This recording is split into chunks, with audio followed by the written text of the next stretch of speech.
সালামু আলাইকুম প্রিয় বন্ধুরা, আমরা আজকে পিকনিক করতেছি।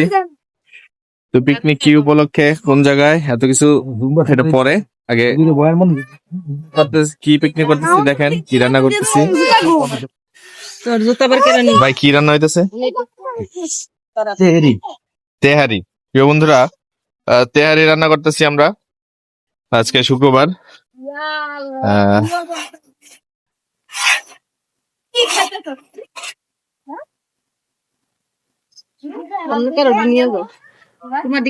যাও যাও যাও, রেডি হও।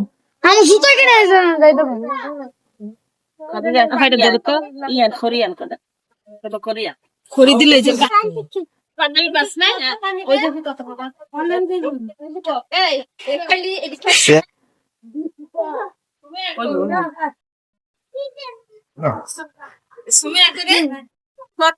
বিতে তোকে করে দাও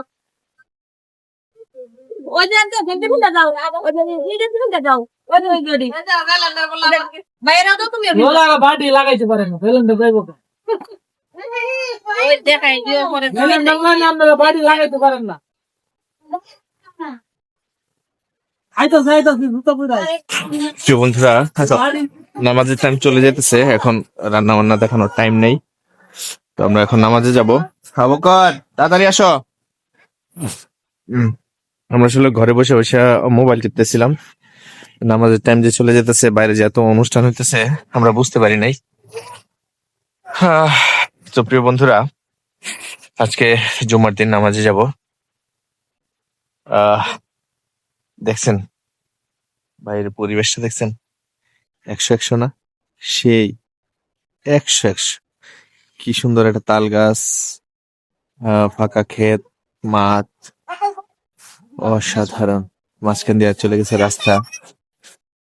আমার এই পরিবেশের আলাপ করতে করতে তো আমার পুরো ভিডিও শেষ হয়ে যায়। চলো চলো আবকার, আমাদের টাইম চলে যাচ্ছে। দেখেন ওই যে বাপ বেটা কিভাবে দৌড় মারতেছে। আসলে আমরা নামাজ, সবসময় নামাজকে কাজের পরে রাখি, এটা হচ্ছে একটা মেন সমস্যা। এই সমস্যা থেকে মুসলমান যখনই বের হইতে পারবে, তখনই সারা বিশ্ব জুড়ে মুসলমানদের জয় হবে। সারা বিশ্ব জুড়ে মুসলমানদের জয় হবে, জয়ধ্বনি চলবে। আমরা কাজকে আগিয়ে রাখি, নামাজকে পরে। আসলে নিয়মটা হচ্ছে, কাজকে বলো না নামাজ আছে, নামাজকে বলো এ, এ, নামাজকে বলো না কাজ আছে, কাজকে বলো নামাজ আছে। এটাই হচ্ছে সত্য, এটাই ট্রুথ। এইটা আমরা যখনই মানবো প্রিয় বন্ধুরা, এইটা মেনে যখন আমরা আমাদের জীবনটা চালাবো, তখনই আমরা পরিপূর্ণ ইসলামে ঢুকতে পারবো, তখনই আমরা পরিপূর্ণ মুসলমান হতে পারবো। তাড়াতাড়ি আসো। তা আমার আবু বকর তো মাদ্রাসায় পড়ে, হেফজতে পড়ে। দেখেন ওর ওর মনের মধ্যেও কিন্তু এই যে আজকে জুম্মা নামাজ টাইম চলে যাচ্ছে, ওর মনের মধ্যেও সেটা নাই যে আজকে কিন্তু নামাজ টাইম চলে যাচ্ছে। ও কিন্তু আমাকে একবারও বলে নাই। তাহলে ও, আসো তাড়াতাড়ি চলো। এখন আমরা যখনই নামাজের প্রাধান্য আগে দিব, তখনই আমাদের জীবন সুন্দর হয়ে গড়ে উঠবে।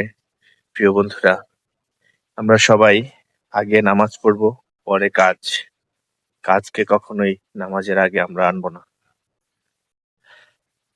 আমাদের দেরি হয়ে যাচ্ছে, আমরা একটু চালু চালু হাঁটবো। আবু বকর জন্য চালু চালু হাঁটতে পারতেছি না, আবু বকরের পায়ের সমস্যা।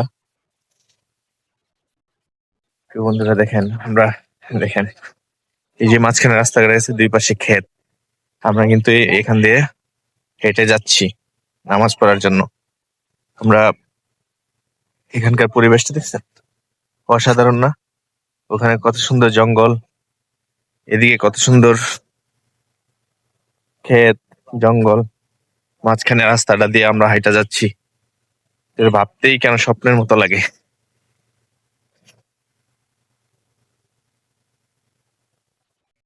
আজকে নামাজে দেরি হয়ে গেল বলতে, গ্রামে অবশ্য একটু দেরি করি নামাজ শুরু হয়, তো অতটাও দেরি হয়নি।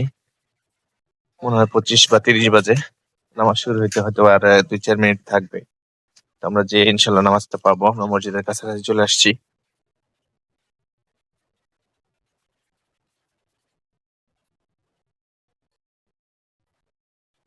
প্রিয় বন্ধুরা, সবাই ভালো থাকবেন, সুস্থ থাকবেন। আমরা মসজিদের কাছাকাছি চলে এসেছি, আমরা এখন নামাজে ঢুকে যাব। সবাই ভালো থাকবেন, ধন্যবাদ।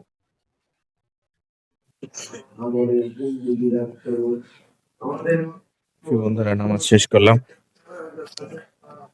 এখন আবুকার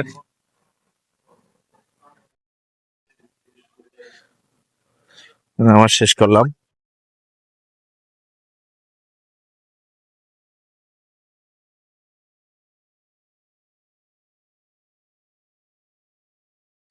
সবাই যার যার নামাজ পড়ে বাসায় যে এখন আবার খাওয়া দাওয়া করবো, পিকনিকে অ্যাটেন্ড করব। আব্বু আসো।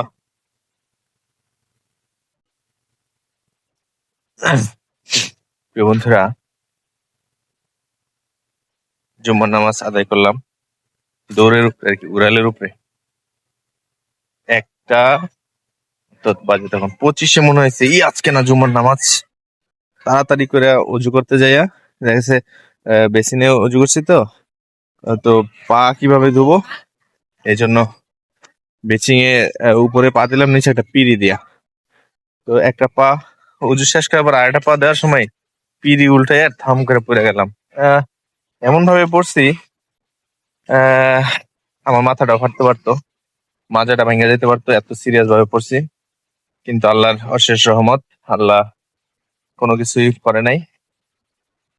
তারপর আমার আবু বকর গেছে ঠিক ওই সেম জায়গায় আবার উঁচু করতে।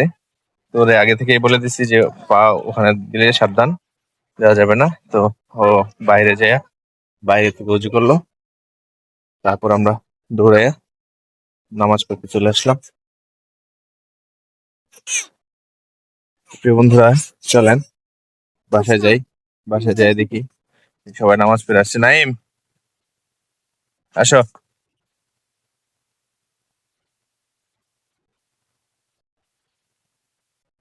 প্রিয় বন্ধুরা, দেখেন গ্রামে এত শীত, গরুকে কাঁথা দিয়ে রাখছে গরু যাতে শীত না লাগে।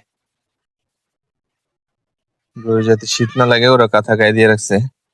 দেখেন প্রিয় বন্ধুরা, মানুষ তো বলতে পারে যে আমার শীত লাগে, ওয়ার্ড্রপ থেকে যায় জামা বাই করে, জ্যাকেট বাই করে, জাম্পার বাই করে, বাইকেরা তারপরে হচ্ছে যায় গায়ে দেয়। কিন্তু গরু গরু কিভাবে বলবে যে আমার শীত লাগছে, আমারে জাম্পার গায়ে দিয়ে দাও, আমারে কম্বল গায়ে দিয়ে দাও? বলার কোনো ভাষা নাই। গরু যদি বলেও মানুষ কিন্তু সেটা বুঝতে পারবে না। তো প্রিয় বন্ধুরা, আপনাদের যাদের বাসায় গরু, ছাগল, হাঁস, মুরগি আছে তাদের খেয়াল রাখুন শীতের মধ্যে। যেহেতু বোবা প্রাণী, ওরা কিছু বলতে পারে না, তো আপনারা অবশ্যই তাদের খেয়াল রাখবেন, যত্ন নেবেন। এই শীতের মধ্যে বাসায় পুরনো কত হেতা বালিশ রয়েছে, এগুলো দিয়া আপনারা ওদেরকে ঢেকে দিবেন। প্রিয় বন্ধুরা, সালা কম্বল পুরনো থাকে।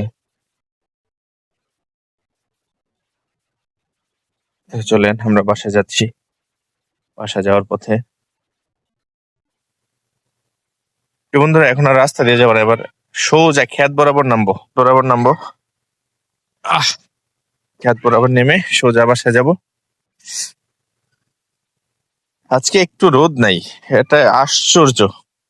গতকালকে মোটামুটি রোদ ছিল, আজকে রোদ নাই। এই যে যারা ধান শুকানোর জন্য ধান সিদ্ধ করছে তাদের তো অবস্থা খারাপ।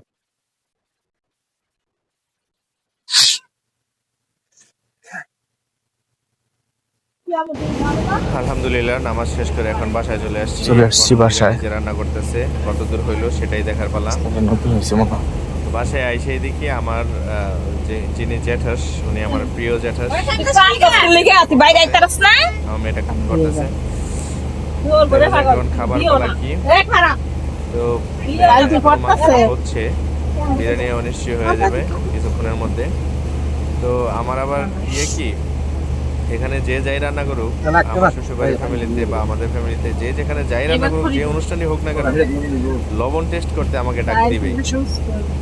আমার বরাবর শ্বশুর বাড়িতে আসলেও তাই, জ্যাঠাশের বাসায় গেলেও তাই, মানে লবণ টেস্ট করার জন্য আমি একমাত্র চয়েস, আমাকে দিয়েই লবণ টেস্ট করায়।